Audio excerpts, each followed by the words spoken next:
안녕하세요. 어떤 일로 연락 주셨을까요?에 대한 변협 등록 가사법 형사법 전문 변호사 지재훈 변호사입니다.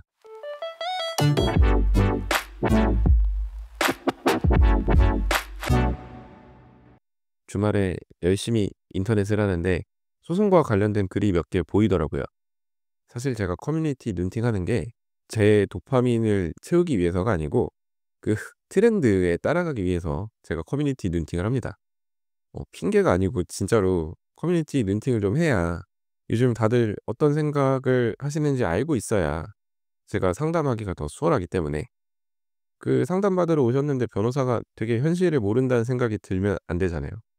굵직한 사건이 터졌을 때 다들 어떤 생각을 하는지 알고 있어야 제가 상담을 드리기도 조금 더 쉽고 또 유명한 사건 예를 들어서 상담을 드릴 때 조금 더 이해하기 쉽게 설명드릴 수도 있고 그렇기 때문에 제가 오늘도 커뮤니티 눈팅을 하고 있습니다. 절대 제가 심심해서 그런 게 아니고요. 제 업무를 위해서 커뮤니티 눈팅을 하고 있는데 아무튼 주말에 인제 이런저런 글을 보는데 나름 유명한 유튜버분이 손해배상 청구를 당하셨다는 글을 봤어요. 근데 이제 그 액수가 5억이 넘었죠. 그래서 인제 댓글이 난리가 났죠. "아니 이게 뭐라고 5억이나 넘게 청구를 하냐. 이거 머리 아프게 하려고 일부러 이렇게 큰 금액을 청구한 거 아니냐. 입막음용으로 청구하기에는 액수가 너무 크지 않느냐." 뭐 여러 댓글들을 봤는데 이렇게 5억을 넘게 청구하는 데에는 다 이유가 있습니다. 오늘은 그 이유에 대해서 간단히 알아보려고 합니다.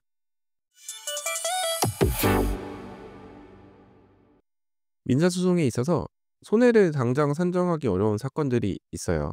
이러한 경우에 대략적인 금액으로 일단 청구를 하고 나중에 청구 취지를 정리를 합니다.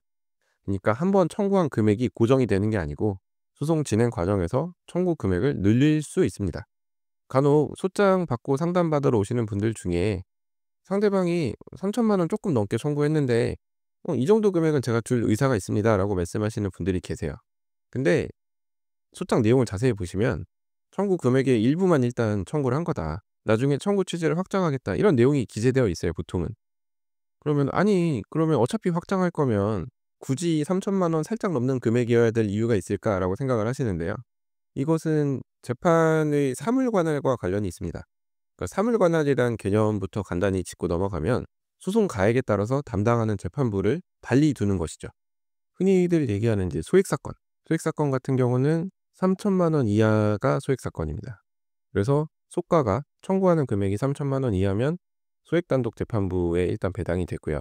이제 많이들 오해하시는 게 '소액사건으로 접수가 되면 빨리 진행이 되지 않을까.'라고 생각을 하시는데 드라마틱하게 빠르게 소송이 진행이 된다든지 판결을 빨리 받을 수 있다든지 하지는 않아요. 이거는 사건의 종류나 이런 거에 따라서 달라지는데 오히려 경우에 따라서 소액 사건이 더 오래 걸리는 경우도 있어요. 소액 사건 재판부의 사건이 워낙 많기 때문에 그렇습니다. 게다가 요즘에는 나홀로 소송하시는 분들도 많고 소송 제기를 상당히 많이 하세요. 그래서 소액 재판부 사건이 오히려 더 밀려 있는 경우도 많아요. "이거 제가 청구 금액 조절해서 그냥 소액 사건으로 접수를 하려고 하는데 괜찮은가요?"라고 질문을 주시는 분들이 계신데요. 억지로 판결을 빨리 받으려고 소액 사건으로 접수할 필요가 없습니다. 사실 소액 사건으로 처리가 되면 장점보다는 단점이 더 많을 수 있어요.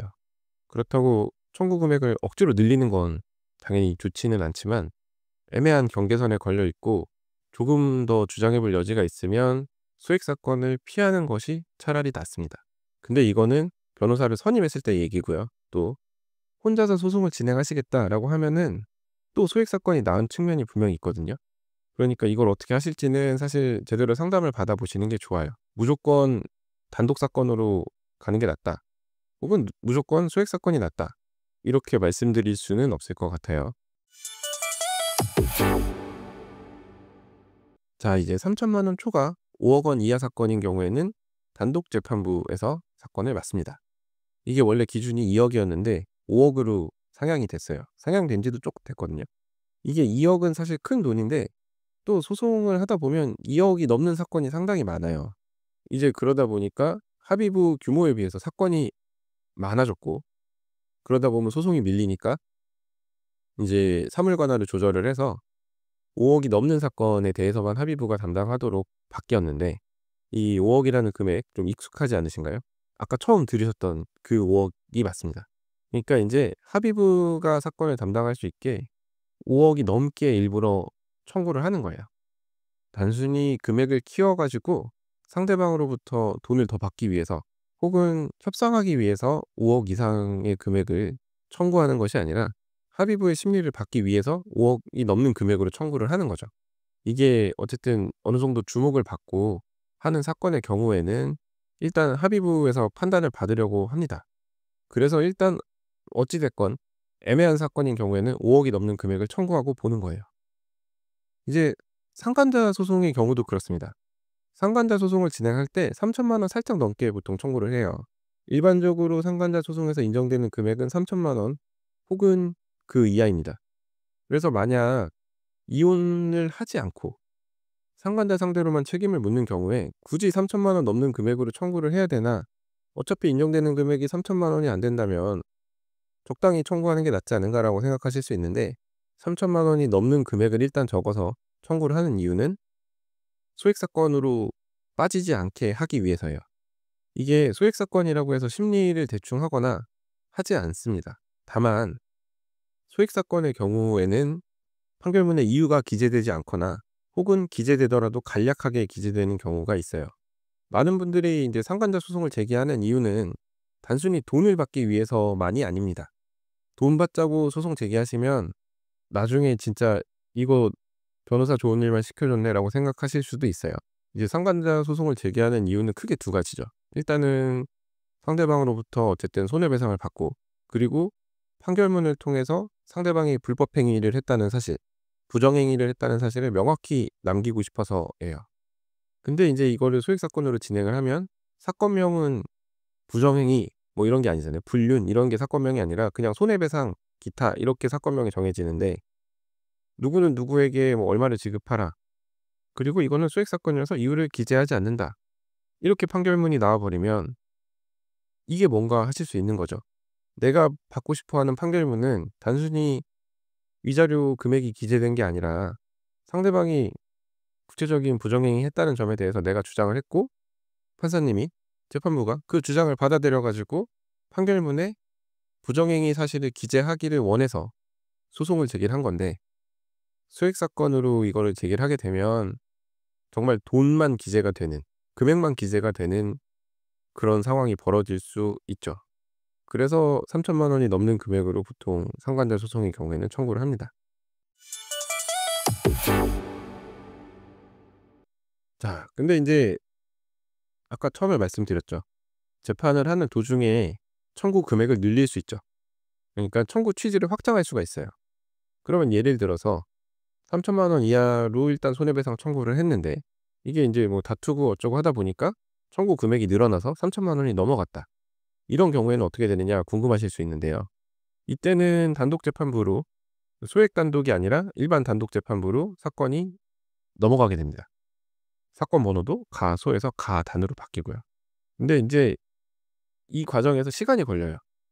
그러니까 어쨌든 재판부가 변경이 되는 거잖아요.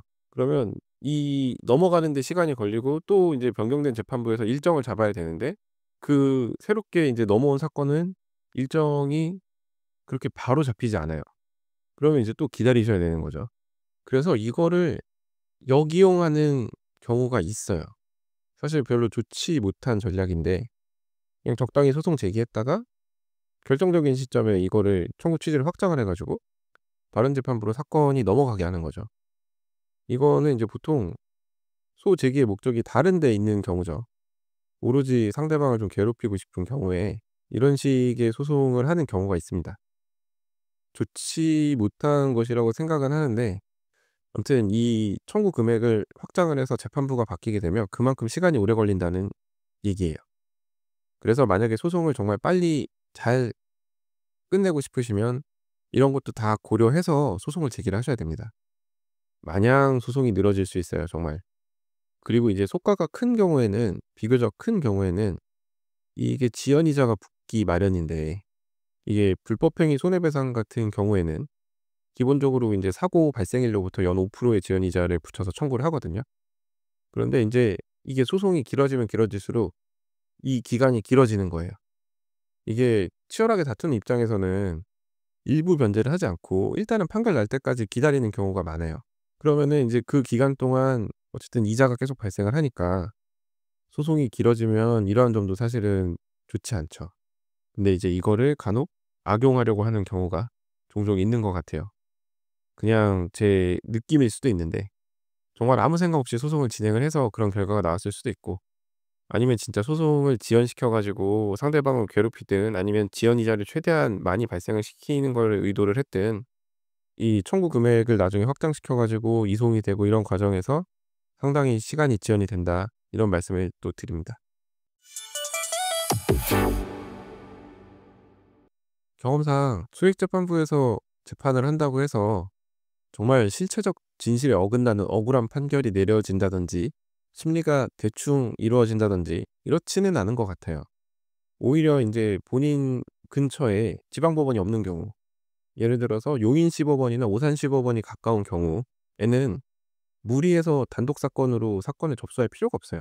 이거 "소액 사건으로 판결받는 게 안 좋대."라는 얘기를 어디선가 듣고 무리해서 그냥 일반 지방법원에다가 소송을 제기를 하시면 왔다 갔다 하는 게 더 피곤할 수 있습니다.